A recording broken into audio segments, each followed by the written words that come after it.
Butternut naman sa English. Pakinggan niyo mabuti ang magandang dulot nito sa ating katawan. Nagpapatibay ito ng ating buhok, nagpapalago, at nagpapatubo din ito.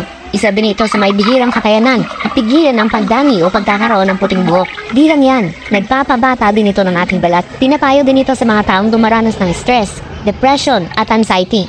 Lumabas sa pag-aaral na ang halamang ito ay nagagawang paganday ng ating mood. Nagagawa din itong mamultiply ang antioxidants sa ating katawan na nagre-resulta sa paggaling ng cancer cells. Kahit stage 4 cancer, din ito sinasanto at napapagaling niya ito. Kayang-kaya din itong alisin ang dumi sa ating dugo, mga bara sa daluyan ng ating dugo.